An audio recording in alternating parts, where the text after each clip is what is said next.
Hello everyone, welcome to the second lab of the semester where we will be building RC circuits, also known as high-pass and low-pass filters. In these introductory sections of the videos, I will be more so giving a general description of the circuits, kind of describing their trends and how they should act, rather than getting bogged down in derivations and things. I think it's going to be more general overview. And with that in mind, let's talk about low-pass and high-pass filters.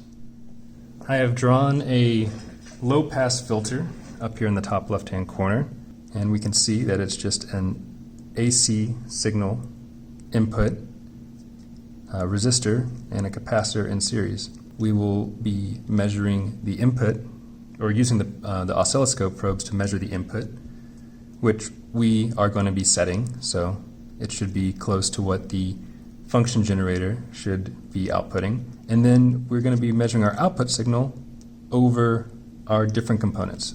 For the low-pass filter, we will be measuring the potential difference over the capacitor.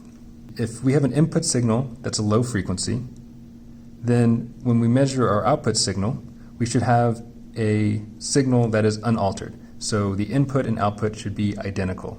For high frequency signals, if our input signal is this high frequency signal, our output signal that we measure should be very diminished. It should tend to zero as our frequency increases. I'd like to take a moment to describe why that would be the case in this, again, relatively simple circuit. Before we talk about a alternating current, let's just think of this as a DC power supply. And what happens when we have a DC power supply in series with a resistor and a capacitor? Current would start to flow until it reaches our capacitor, where eventually we would have charge build up, causing a net positive charge to build up on the other face of the capacitor, until we reach this point, the steady state, where our capacitor is producing a field that is equal and opposite to the one created by the power supply. In this steady state, if we were then to measure the output voltage over the capacitor, we would see that it should be the same as our input voltage. Let's talk about an AC signal. If we have a very low frequency AC signal, then it starts to appear like a DC signal. The frequency is so low, or the potential stays at at the same value for a long enough period of time that it develops this charge buildup, so that when we measure the output voltage over our capacitor, we see that it should be the same as our input signal.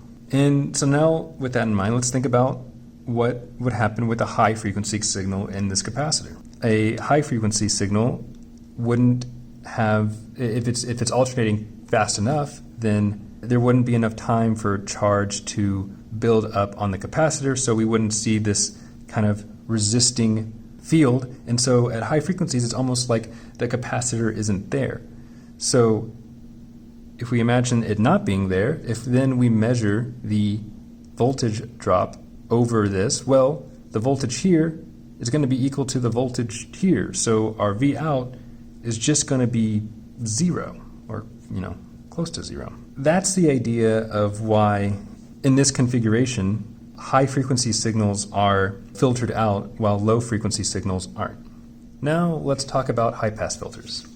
Let's see how just switching the orientation of our components changes the kinds of signals that get output. So for high-pass filters, low-frequency signals don't get passed through, so their output voltage is very small, and high-frequency signals are unaffected, so they go right through. Let's discuss what's happening in the circuit that produces this effect. Looking at low-frequency signals, once again, we have a scenario where for low frequency, charge is allowed to build up in a meaningful way on the capacitor, such that it creates a field that resists the flow. Downstream of the capacitor, there is no current flowing, or hardly any, and when we measure the potential difference, or the potential drop, over the resistor, Well, this is nearly the same as it would be here, so the potential difference is close to zero. And for high frequency signals, the capacitor doesn't have enough time to build up a charge, a meaningful charge, so it's almost like it wasn't there. And in that case, we're just measuring the voltage drop over a resistor like we normally would, and it should be equal to our input signal, whatever this input signal is, so it's unaltered. Up until this point, I've been talking about high frequency and low frequency pretty generally, but there is a specific frequency that corresponds to where this transition happens, and it's called the cutoff frequency. Ideally, there would be this point if we were to plot the amplitude of our output signal versus the frequency, that there would be this point where our output signal is clearly displayed and then suddenly it stops. But in actuality, that's not really how this happens. There's a point at which this transition occurs, but the transition is more of a gradual slope. And this plot is a more realistic representation of this transition, and I'll get to the gain in just a minute. Notice that it's not this strict, point at which no signal can be passed through. It's more like this. We consider the frequencies to be cut off when the output signal is equal to 1 over root 2 of the input signal. And the reasoning behind that is it corresponds to this half power point. So the power of our output signal is half as powerful as the input signal. So if we substitute this into our equation for power, we see that our output power would be diminished by half. So in the experiment, we won't just be measuring the amplitude of our output signal. We'll be finding something called the gain, which is equal to 20 log base 10 of our input over our output. So our cutoff frequency is also referred to as this -3 decibel point, which 20 log of 1 over root 2 at our cutoff frequency is equal to -3 decibels. So that's where that comes from. It's more of a convention to, whenever you're doing these AC signal sweeps, to calculate the gain. And the reason why it's in the logarithmic scale is because, again, we're going through huge frequencies, a huge range of frequencies. We can go from 0 hertz to like several, up to megahertz. I think in this experiment we won't go that high, but as a standard, whenever you're finding these relative signals, we display that difference using the gain. When it comes time to actually plotting our results, this is for a low-pass filter. Like we said earlier, our output for a low-pass filter will be close to our input, so we should get a log of 1, which is 0. And then as our Vout diminishes, eventually we'll reach this -3 decibel point. And then for the high-pass filter, we'll get something that looks flipped. So it will be at very low frequencies, it will be very negative, and then it will slowly get higher or approaching 0 as we get to high frequencies. So this is going to be the way we find our experimental cutoff frequency. And you can see the derivation in the lab manual. We can also find it using a theoretical calculation, which is equal to 1 over 2 pi resistance times capacitance of our components. The final thing that I kind of want to briefly talk about is the second order filter that we'll be building in the final part of the lab. It's going to be a second order low pass filter. And like I was saying before, this is an ideal representation of what a filter will do, and we can start to approach this ideal by adding more orders of filters. So the idea behind the cascade filter is that it creates a much steeper curve around our cutoff frequency. And hopefully we'll see that in the lab. All right, let's start with the procedure.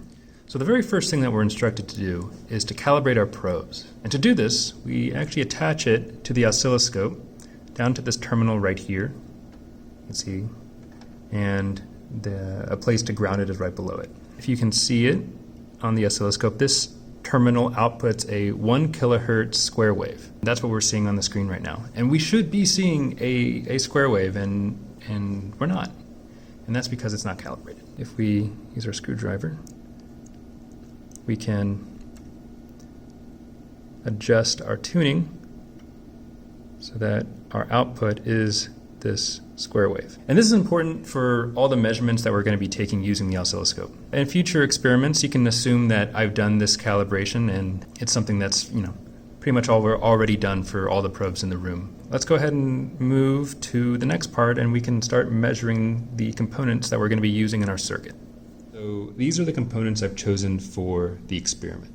Our lab manual asks us to pair a 100 ohm resistor with a 47 nanofarad capacitor, but I've decided to change it up slightly. Instead, I'm using a 1000 ohm resistor, and I'm pairing it with a 4.7 nanofarad capacitor. So I've increased the resistance by a factor of 10 and decreased the capacitance by a factor of 10. So if you're watching this video in the future, hopefully the lab manual reflects this change, but for right now, just make note of it.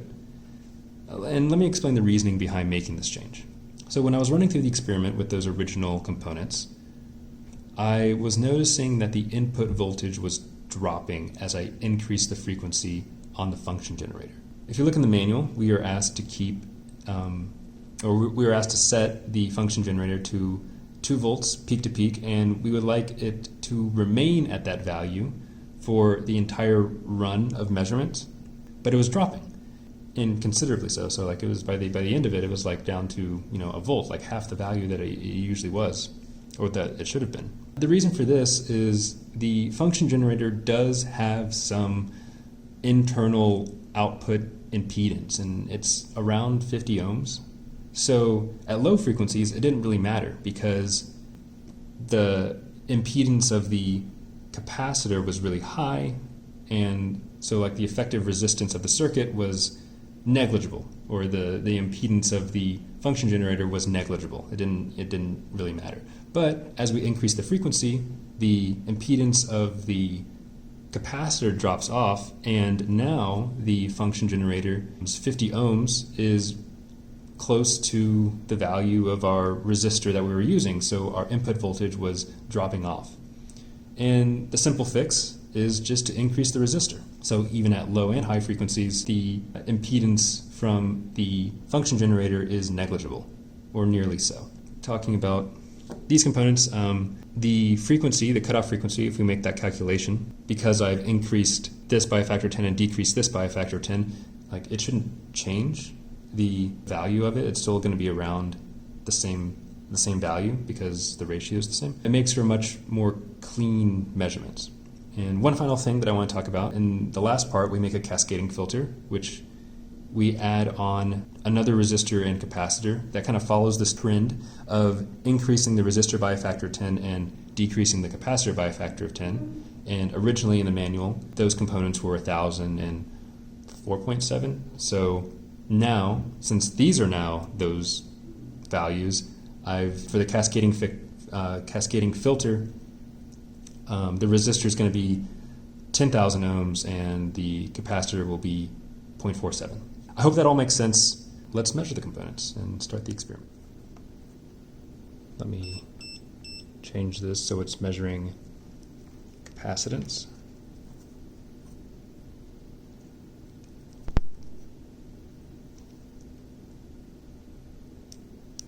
Okay. And it's sitting around 4.3. We'll call it 4.340 nanofarads. And let me switch this to measure ohms. So our resistor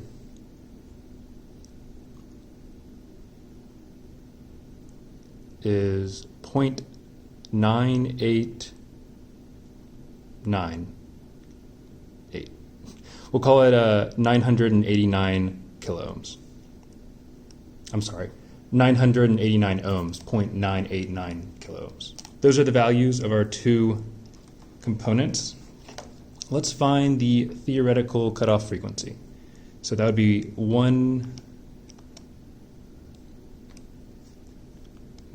over 2 pi times resistance of 989 times our capacitance, which is 4.340 times 10 to the negative 9.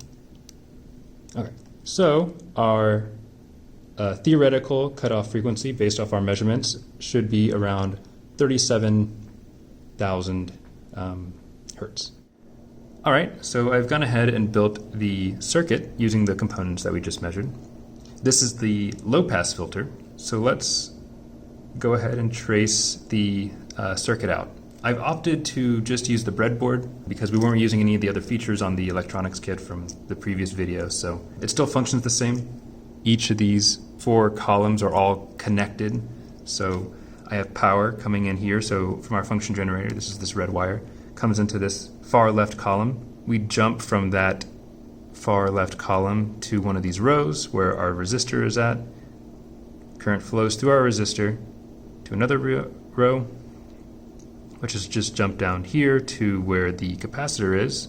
Current flows through it. And then this is jump to ground. And so this is just our low-pass filter because it's going from resistor to capacitor. As you can see, we have both the probes hooked up. The yellow probe is channel 1. It's going to be measuring our Vn, so it should be at a constant, roughly constant 2 volt peak to peak for the entire experiment. And you can see that it's measuring, before the resistor, so upstream of the resistor. So this is really just the output from the function generator. And our other probe, see it's blue, for channel 2, that's going to be our V out.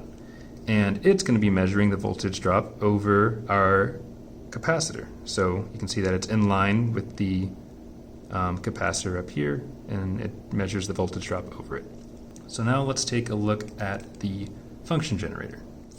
All right, I've gone ahead and set a peak-to-peak voltage of 2 volts.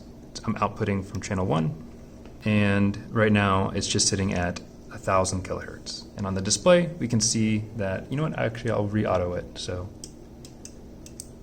you can see the 2 waveforms. So the yellow is our Vin, and the blue is our Vout.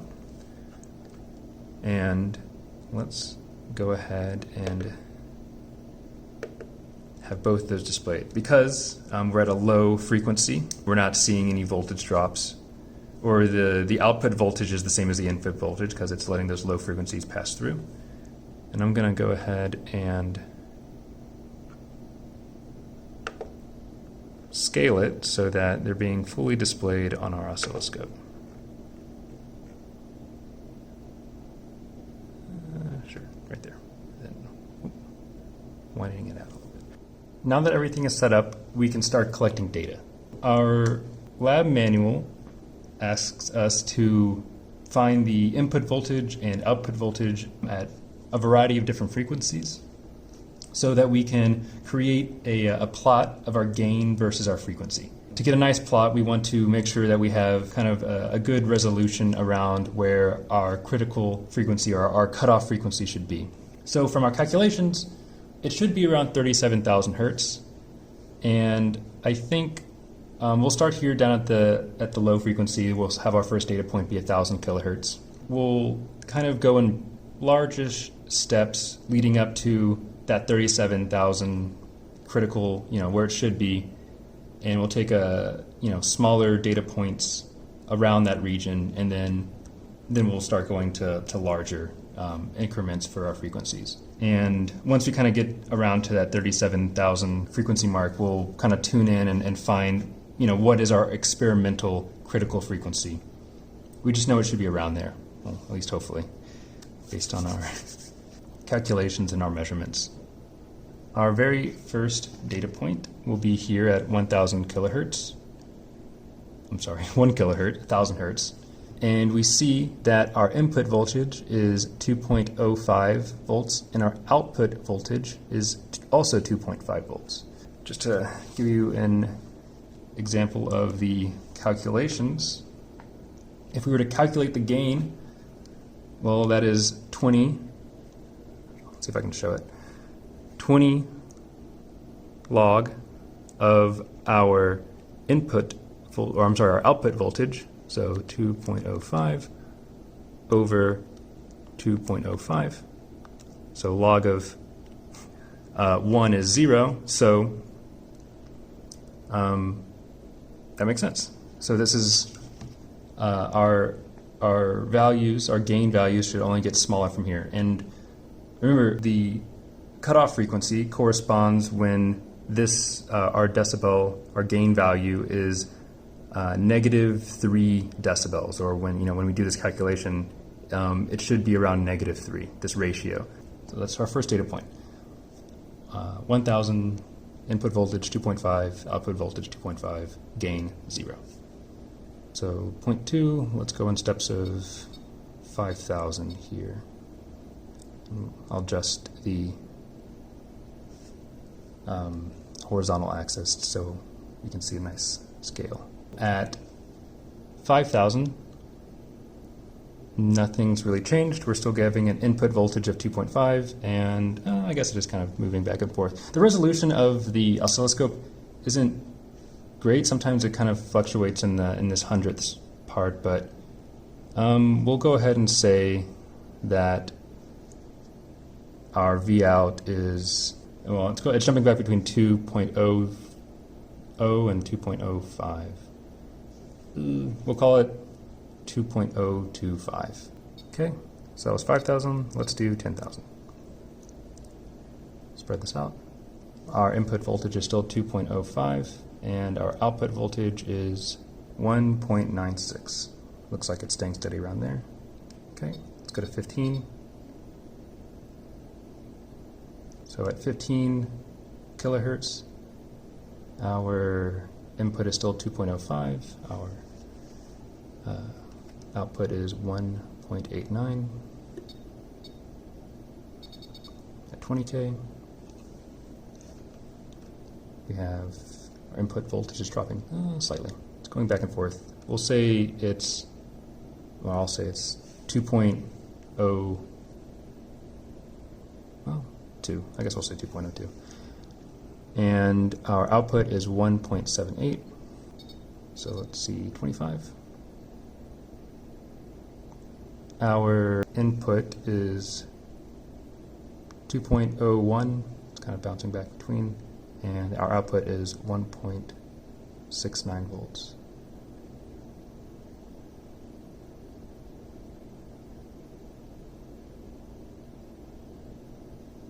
Okay, let's go to 30,000.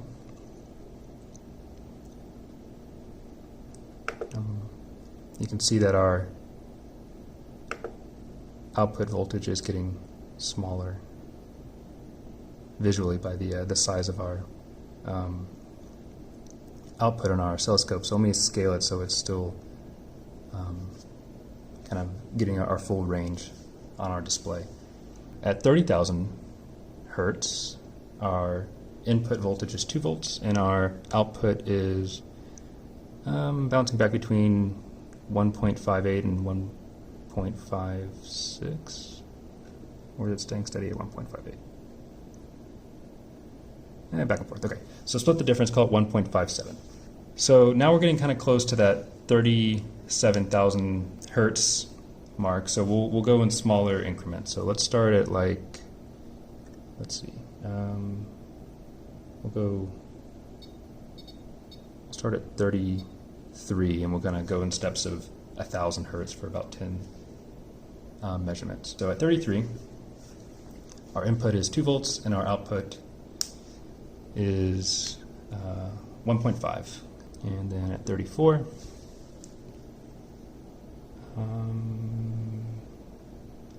call it 2 volts input and 1.49 as our output. At 35 kilohertz, we'll have 2 volts as our input, 1.47 volts as our output. At 36 kilohertz, what are we seeing? 1.9, I guess we'll call it somewhat bouncing, so 1.99, because it's kind of bouncing back between 1.98 and 2. And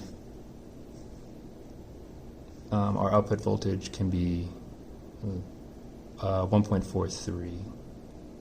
Looks like it was kind of, yeah, we'll call it 1.43. All right, so 37. What do we have? Our input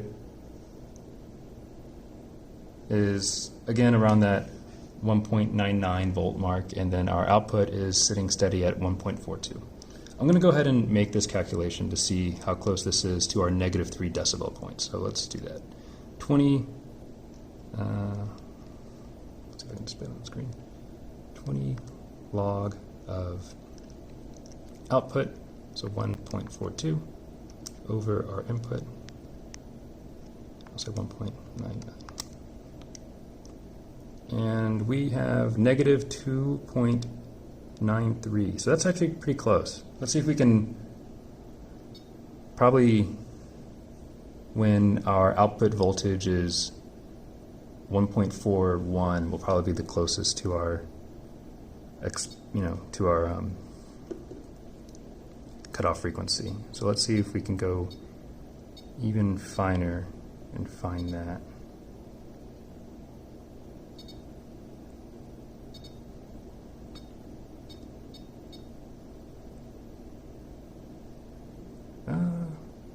Okay, so it's kind of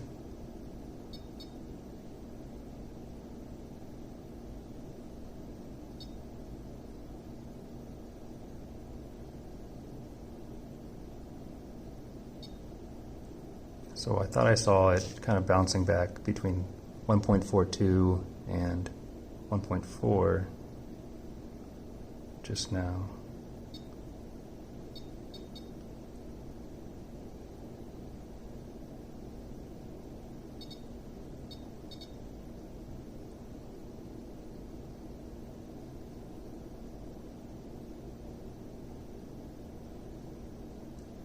Our actual experimental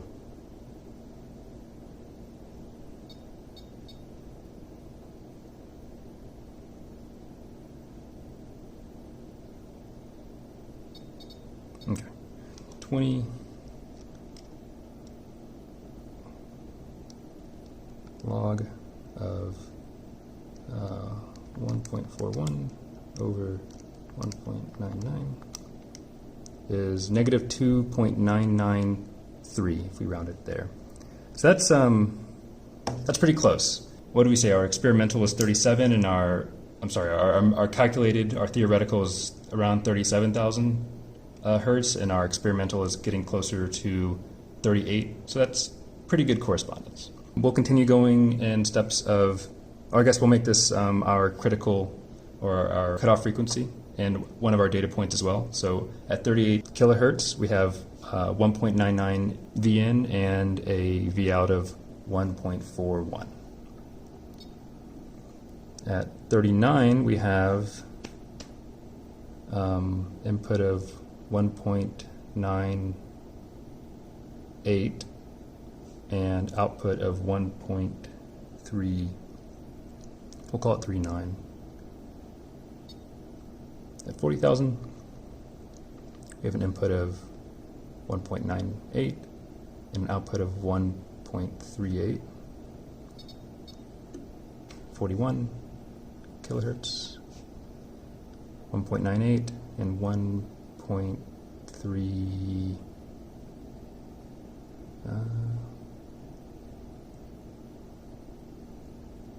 Call it 34, 1.34, and 42, 1.98, and 1.33, 32. Split the difference, and 43. We'll say this is 1.98 input, and it's funny, I just jumped back up there too. And 1.32 is our output. So I'm going to actually do this kind of calculation real quick. 1.32 divided by 1.98. So that's negative 3.5. So we're kind of have left that decibel range. We'll go to 40. We'll jump up to 45, and go in steps of 5,000 again. 1.98 and 1.329. Oh, whoa. Okay. Between 1.26 and 1.29, call it 1.28.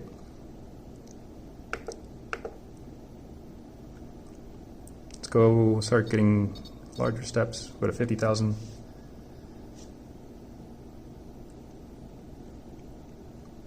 Okay, so input voltage 1.98, output 1.21. Let's go in steps of 10,000 now. So at 60,000, scale it. Input voltage of 1.97 and output of 1.06, 1.07, around there. Let's go to 70,000.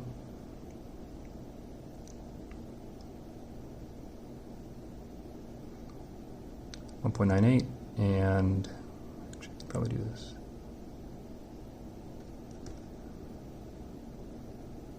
Maybe not.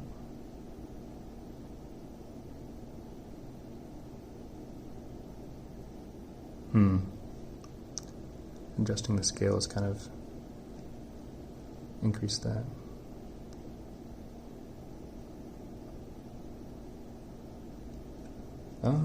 Okay, that's fine. We'll call it 2 volts and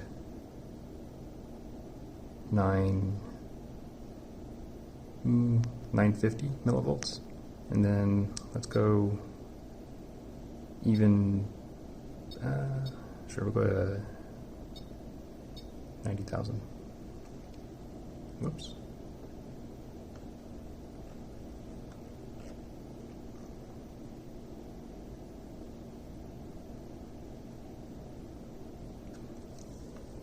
So 2 volts and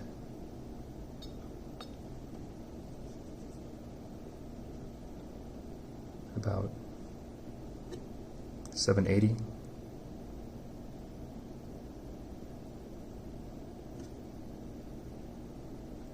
I'll call it there. 779.5 millivolts. Go to 100,000. Whoops. 2 volts and or 1.99 volts and 707.2 millivolts, and then we'll have our last one be at 120, and we'll call that good for this measurement. Increase our scale. Okay, so 1.99 and 591.6. So I think that was a bit more than 20, but it was around there. Maybe it was like 27. Let's move on. All right, so we've finished taking our data for the low-pass filter, and you can use that to make a plot of our gain versus the frequency. I've went ahead and set the frequency back down to 1 kilohertz, and I'm sure you noticed as we went through those frequencies that our waveform, the shape of our waveform, stayed the same. It stayed a sine wave. Now let's see what happens if we change our input waveform from a sine wave to a square wave, and we will kind of run through those frequencies again. Don't have to collect data on this part. We can just make some visual observations. Okay, so let's increase our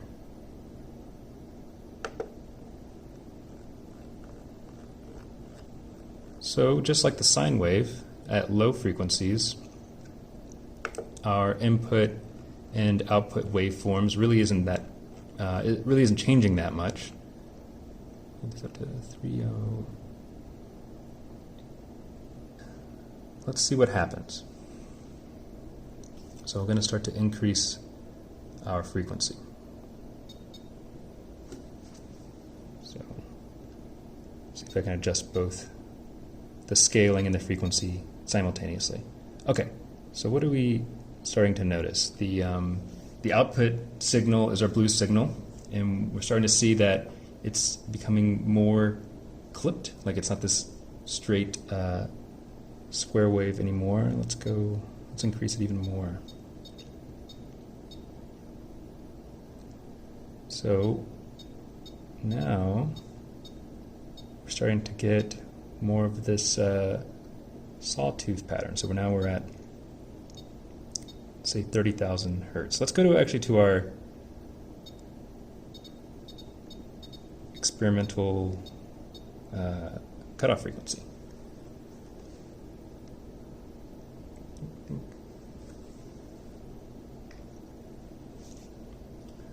Okay.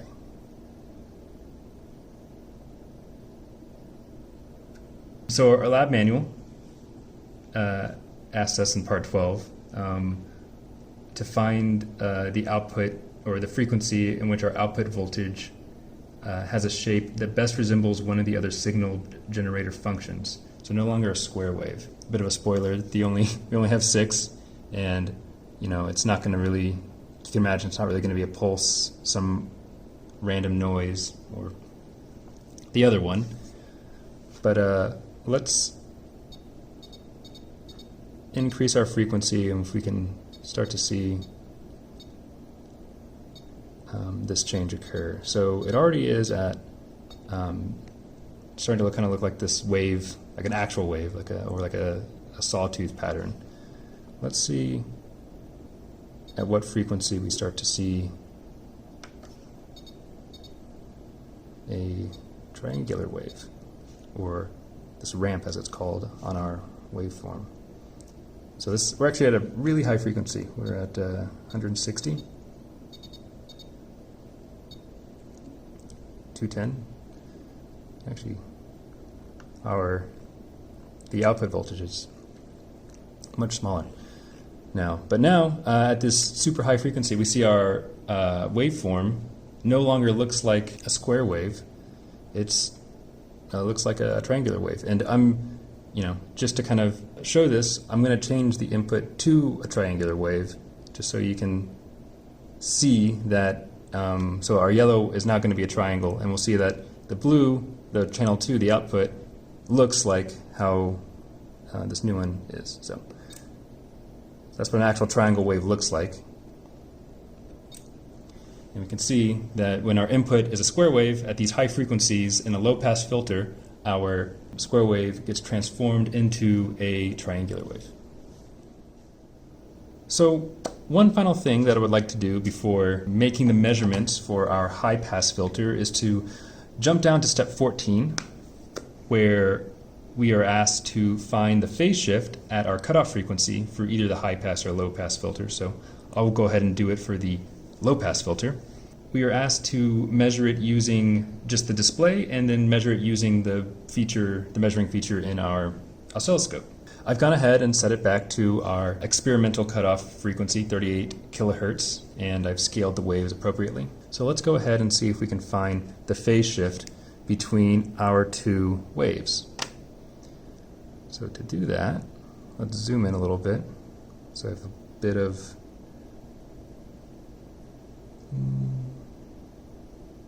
okay, we'll use this.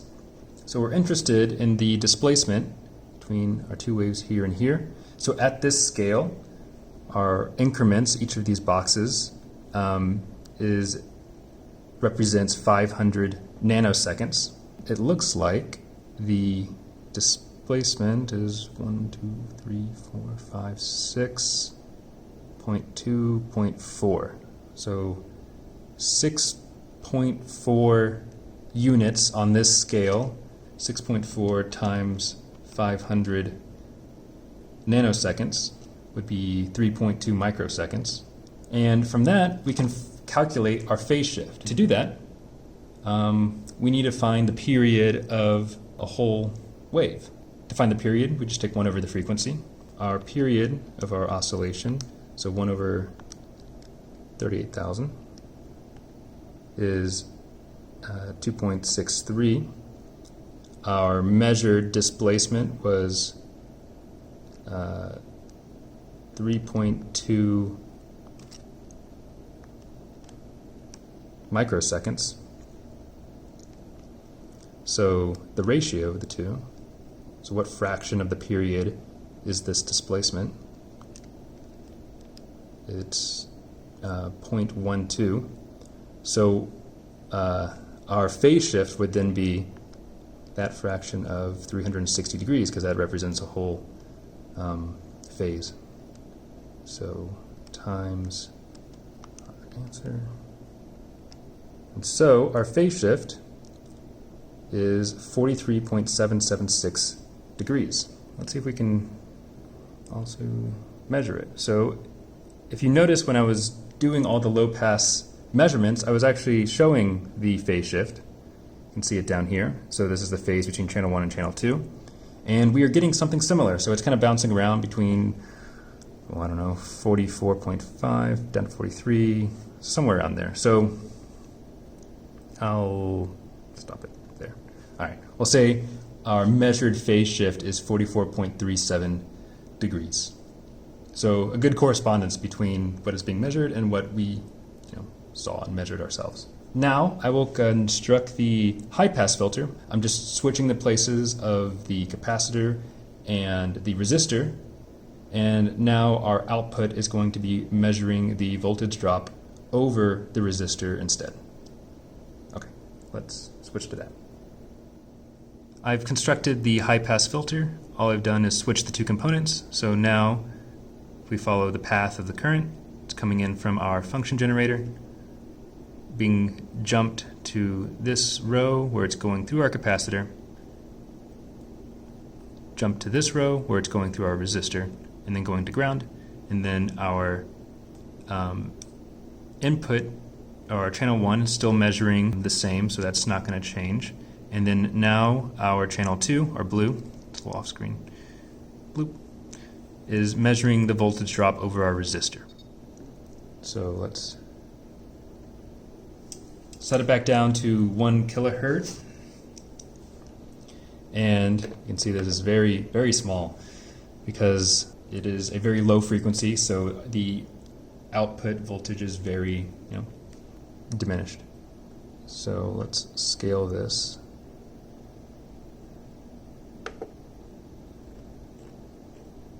Back down to 780. Increase this.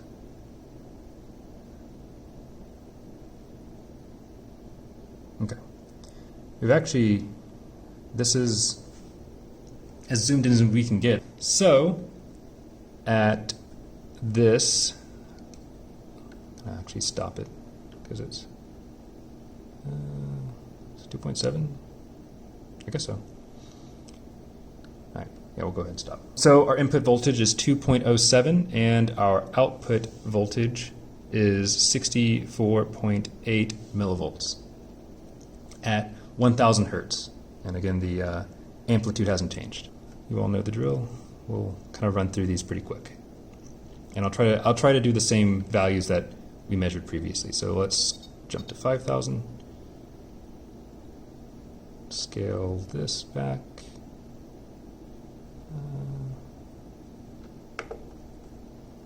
Increase this a little bit.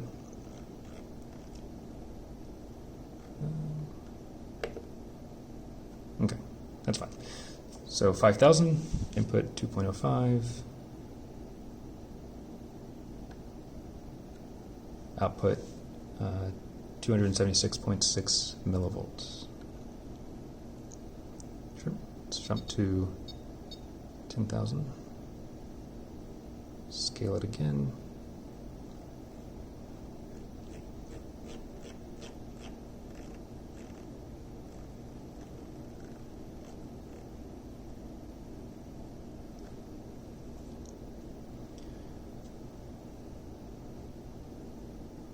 So between 2.5 and, or 2.05 and 2.02, I guess it's staying stable at 2.05, okay. So 2.05 and 531 millivolts at 10,000 hertz. Okay. Let's go to 15.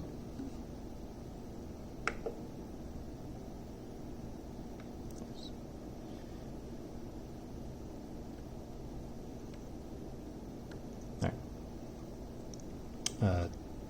2.02 input, 744 millivolts output at 15.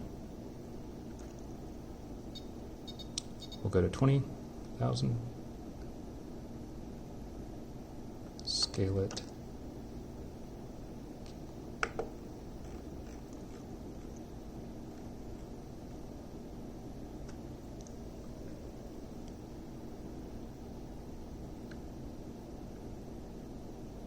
Kind of jumping around between 943 and 956 is the highest I saw. So we'll do that. All right, fine. Input 2.02 volts, output 943.3 millivolts at 20K. Let's go to 25.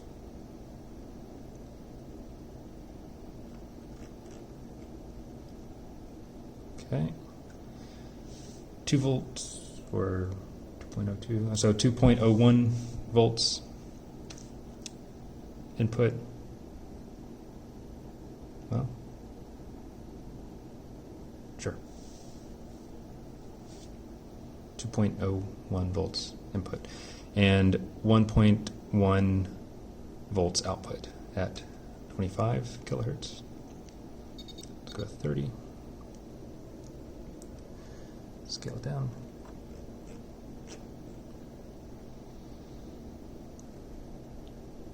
Okay, so now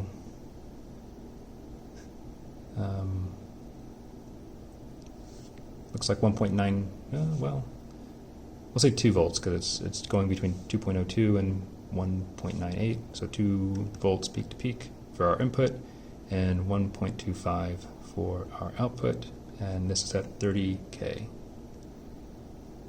Okay, let's start going in smaller increments now.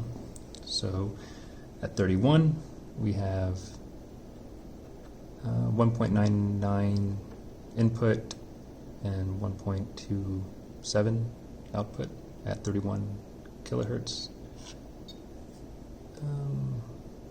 32, 1.99 and 1.3.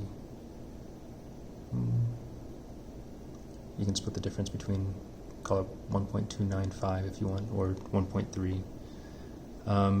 Okay, so 1.99 and 1.29 or 1.3. 33 kilohertz, we have 1.99 and 1.31. 3. At 34, we have 1.98 and 1.33. At 35, 1.99 and 1.35 or 34. Okay.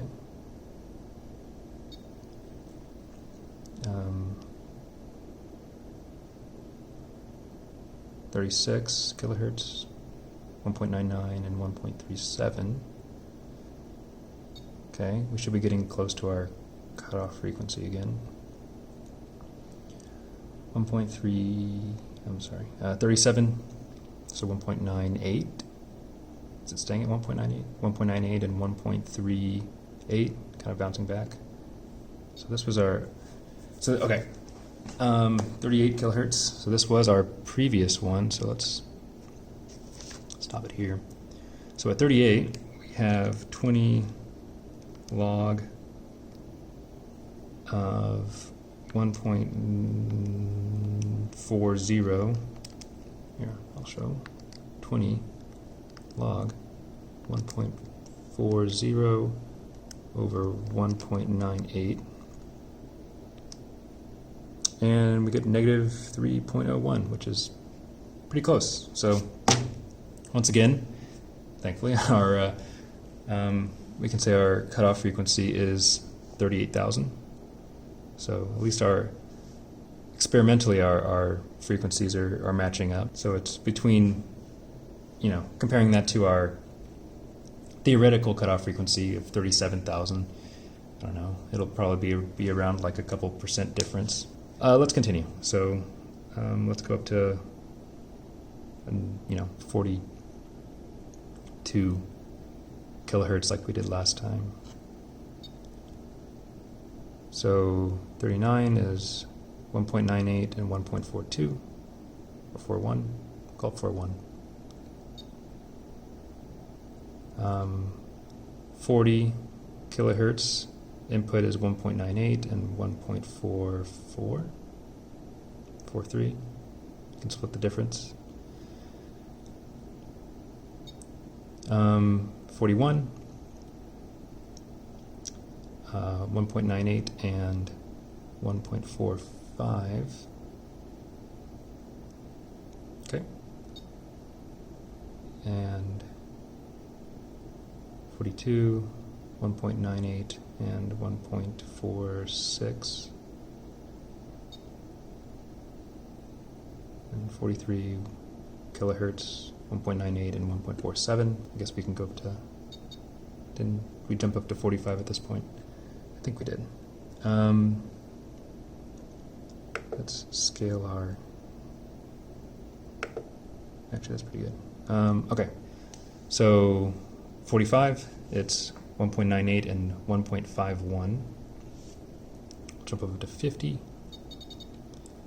So at 50 kilohertz, 1.98 and 1.58. Go to 60,000. Scale this down again.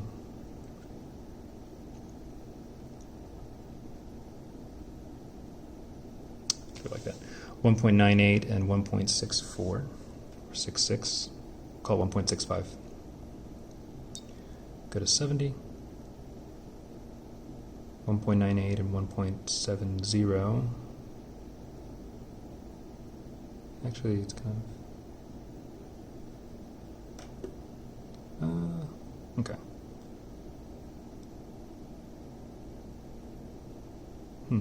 All right, so it's sitting at 2.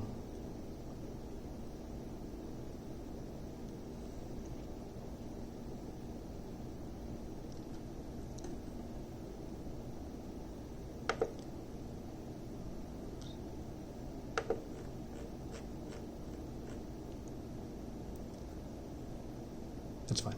All right. So 70, it looks like kind of widened up the scale. It's saying 2 volts. So we'll say 2 volts and 1.73. 80,000, 2 volts and 1.78, 79.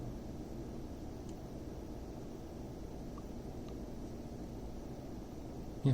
All right. It looks like this is actually going back. So 1.99 and 1.78 for our input and output, and then this is at 80K. Let's jump up to 100. Scale this down. 1.99 and 1.83, and we'll go to 120. And we get 1.98 and 1.87. So we're getting close to the same ratio, I guess. It's 1.99. I'm going to increase one more. Let's see what frequency we get maybe we won't, but we'll see when we start to get a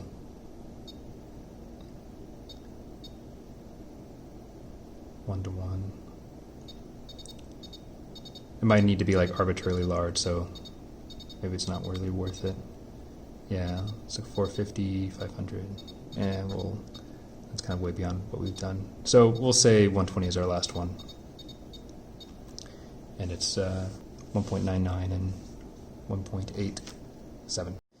And actually that makes sense because as our frequency tends to infinity, the ratio will tend to 1, so our input would equal our output, just like if for our low-pass filter, as it tended to 0, our ratio was very close. So, I mean, if I don't know, I'm not sure what the scale it is, but I'm sure if we start to get, yeah.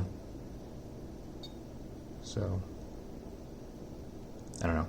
Up here in the several megahertz range, we're getting something that's approaching the same value. So, but as far as data is concerned, we can stop at 120. We'll start to see the trend there. So one final thing that I want to do with the high-pass filter is to change our input signal to a square wave, just like we did with the low-pass filter. And what we saw with the low-pass filter is that at low frequencies, our input and our output look the same. And then at high frequencies, our square wave was transformed into a triangular wave. And that's why a square wave input to a low-pass filter is often called an RC integrator, because the triangular wave is the integrated form of a square wave. If you think about it, a square wave has a zero slope at some constant positive value and at some constant negative value. And if you were to integrate that function, you would get a triangular wave, a function that has this constant positive slope and constant negative slope that corresponds to whatever that amplitude was. With that in mind, let's do the same thing with the high-pass filter. So when we pass in a square wave to a high-pass filter, it's often called an RC differentiator. And right off the bat, we can kind of see why. So if we were to take the derivative, this is at low frequency, I have it at 1,000 kilohertz. I'm sorry, 1 kilohertz, 1,000 hertz. We see that our input is just a normal square wave, but our output is just a flat line, which would be the derivative of a square wave at these low frequencies. And so let's see what happens as we start to increase the frequency and what trends we notice. So I will see if I can keep it scaled while also increasing it. So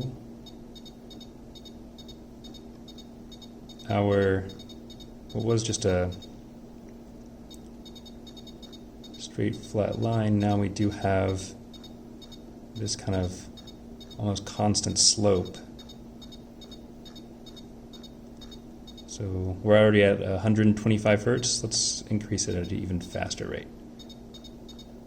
And so what do we start to notice at our high frequencies? We're getting really high now.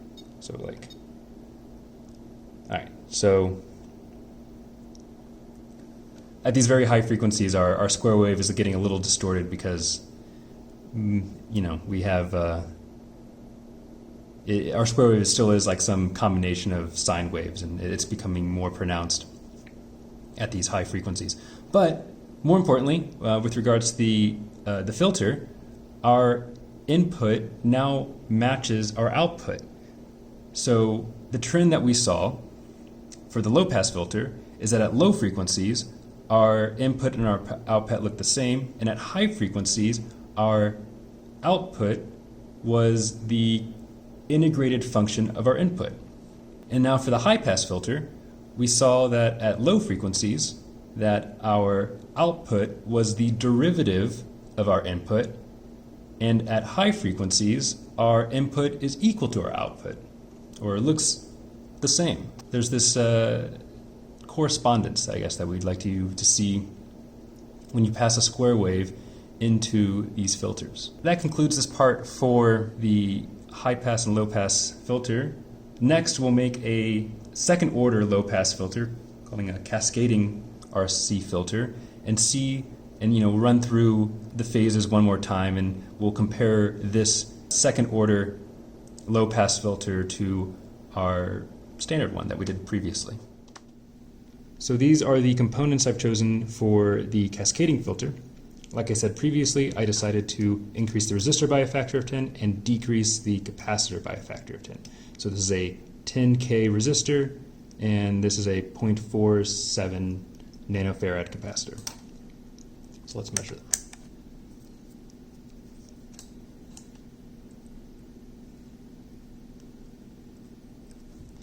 So our resistor is 9.81 kiloohms,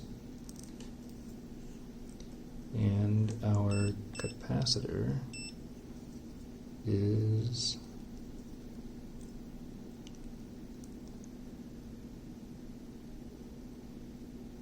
0.437 nanofarads. Okay, so combining those with our previous components, we can calculate the theoretical cutoff frequency using equation 13. So let's go ahead and do that. So that'll be square root of square root 2 minus 1. Oops, let's keep it in frame. Over 2 pi square root of all of our components. So our first resistor was 989, and our capacitor was 4.34 to the negative 9. The components we just measured were 9810, and our capacitor was 0.437 e to the negative 9. Okay, I think that's right. So our frequency, our cutoff frequency for this second order filter should be around 24,000 hertz. Now that I have finished building the circuit, let's go through it. So once again, power coming in through this red terminal. Coming down here, this yellow wire is jumping to our 1K resistor. Current's going through the resistor, being jumped by this other yellow wire down to this other row. So now this is our junction. This is our 4.7 nanofarad capacitor. So current is either can flow through here and down to ground, or it can split off and go through our 10K resistor, gets jumped over to this other row, which is isolated from the one on the opposite side. So once it passes through this 10K resistor, we take this blue wire down to this new row, where our 0.47 nanofarad capacitor is. Goes through there, and that is then jumped to ground as well. See that? Our yellow probe is still measuring our input voltage. That hasn't changed. Our VN are over the entire circuit, but now our channel 2 is measuring the voltage drop over our second order capacitor, so this 0.47, or I guess it was 0.437, excuse me, nanofarad capacitor. So that's going to be our new output. Let's run through the values one last time.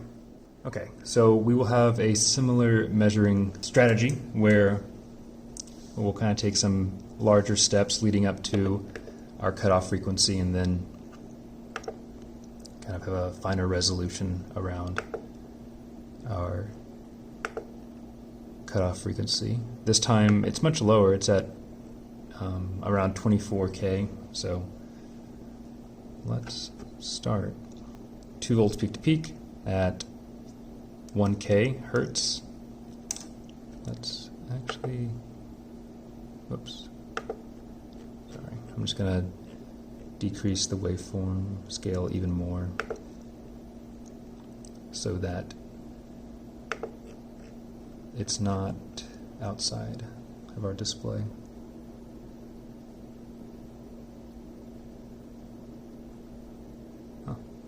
Once again, we are seeing a we'll call it 2.06. Looks like it's bouncing back between 2.05 and 2.07.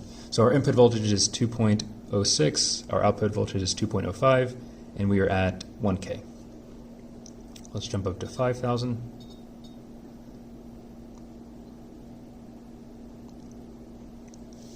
So at 5, we see still around that 2.06, and we have a 2 volts peak to peak for our output at 5K. Let's jump to 10K.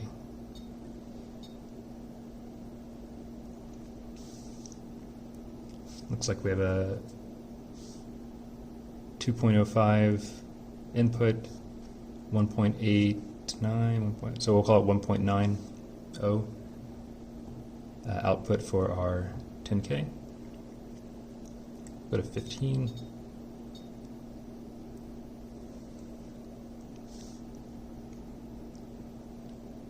So input voltage around somewhere between 2.02 and 2.05. Okay. So 2.03, around there. And output is 1.73.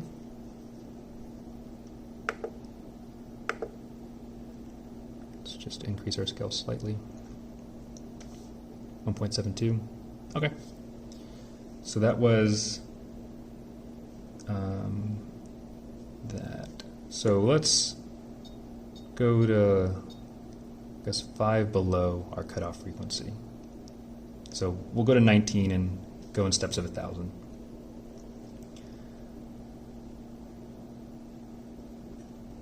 All right. So at 19 kilohertz, our input is you staying there? All right, 2.02 and 1.58. Oh, up to 6. I guess it's closer. Wow, okay. It's kind of jumping around a little bit.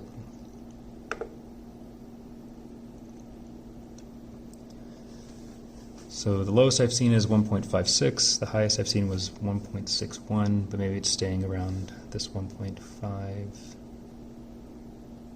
All right, we'll call it 1.57. No, it always changes right when I say something. 1.58, 1.57, around there. Okay, so that was 19. Let's go to 20.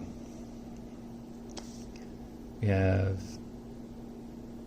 input of 2.02 and an output of 1.5556. Maybe split the difference. All right, 21 kilohertz. We have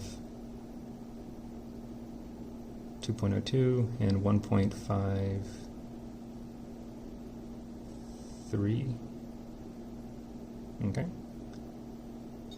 22. Should be getting close. We have 2.01 input voltage and 1.48. We'll call it 1.48. Seems to be bouncing between 4.7 and 4.9. Okay. We'll go to 23. So again with 2.01 and input of, or output of between 4.4 and 4.5, 4.7. It's kind of strange. Let me increase it slightly. See if it'll sit. 4.2. Okay, let's increase that.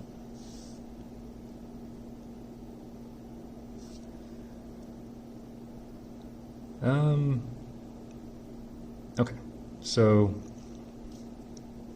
2.01 for input and 1.43, we'll call it 43. Okay, so let's see here. 2.02 or 2.01, excuse me, and 1.4. So this should be around where our cutoff frequency should be. So let's say 20 log of, oh wow, what was that? I saw 1.98, that's why I stopped. Okay, we'll call it 1.4241, I guess, divided by 2.01, 0.79. Okay, so still, it's close, but maybe still slightly off. So let's increase it again to 25.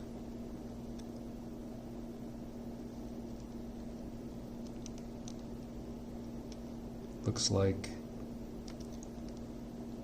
again, our input voltage is 2.01 and our output is 1.38. Yeah. So what do we have there? 3.26. Okay. So our cutoff frequency is a little bit before 2.4. So let's try, split the difference, call it 23.5, see what this is. So that looks like 2.01 and 1.42. Maybe it's between 4.2 and 4.3. And that's -3. Okay, so I think it's going to bounce around, but that seems pretty close. I can jump back to 23. I don't remember what our values were. And just to check, that one, that's much higher. That's going to be too small. Yeah, so that's -2.95. So it's in between 23,000 and 24,000. I think 23.5 is pretty close. We will call that our experimental frequency.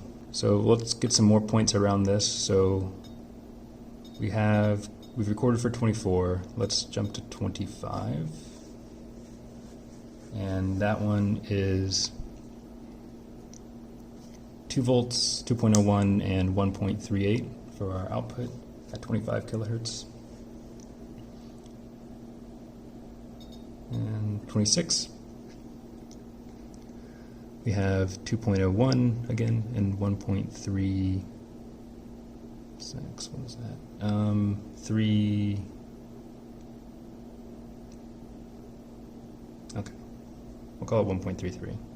That's all. It jumped up to 3.6 there, but call it 1.33.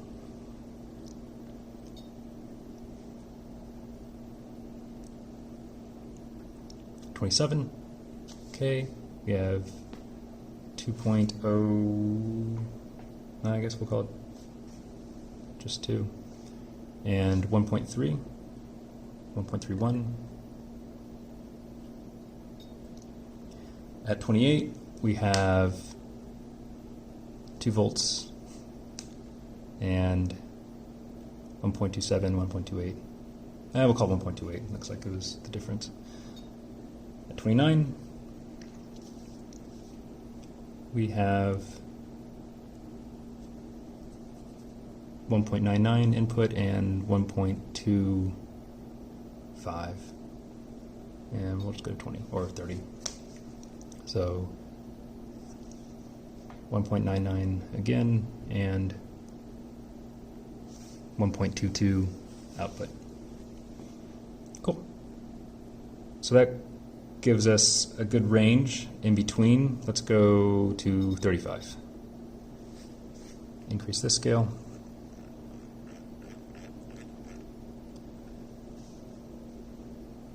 So 1.98, 1.99, and 1.08 or 7, around there. 1.07 volts output at 35K. Let's go to 40.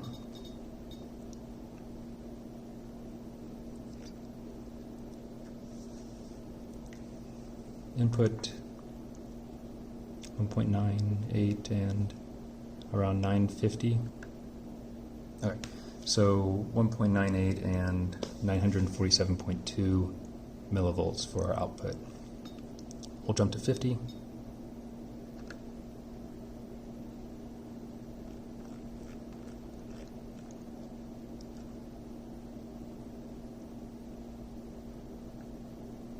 All right, 1.98 and 742.5 millivolts for our output at 50K. We'll go to 60.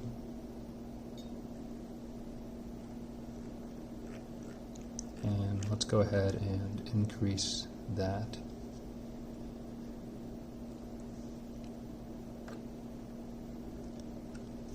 .98 again, or actually between 9.8 and 9.6. So 1.97 and around I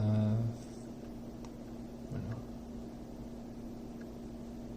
we'll call that 577.2 millivolts. Let's jump to 80. We'll do 80, 100, and 120, and those can be our final points.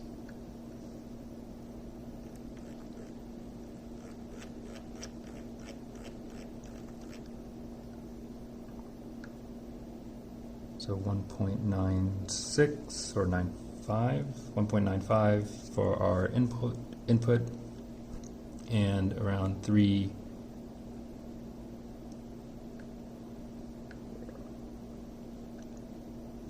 All right, it's bouncing between this 83 and 90, so that's kind of in the middle. So 387.9 for our output. Go to 100, increase, scale again. 1.95 and 257, 260. We'll call that 257.6 for our output for 1K or 100K. And last one.